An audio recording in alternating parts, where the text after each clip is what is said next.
Θέλει και χορευτικό, έτσι. Τραγούδι γύρω. Πόσο τώρα. Θα χορεύετε εσείς δηλαδή. Δεν έχω τόπο.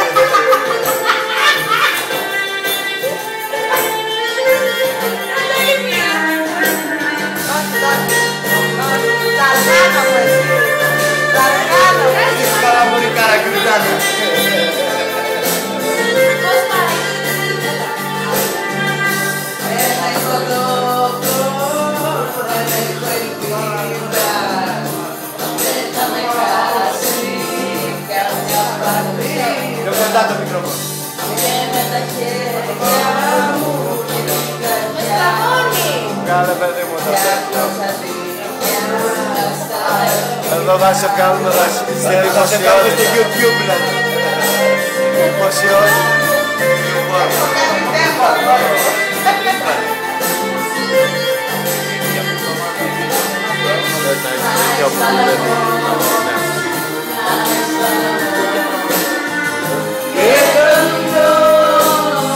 Θα τα ακούσω πριν, θα το επεξεργαστώ εγώ. Πα.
Θέλω δυνατό χειροκρότημα, έτσι.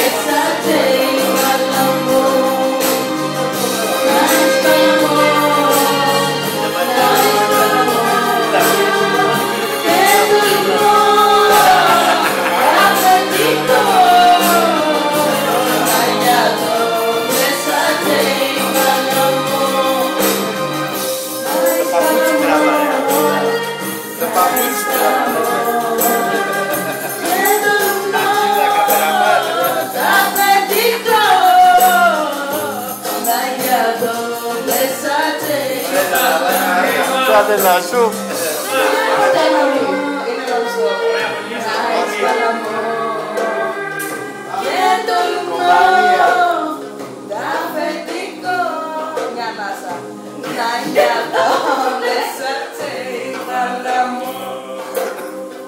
Από το αφεντικό και κάνετε μια ανάσα.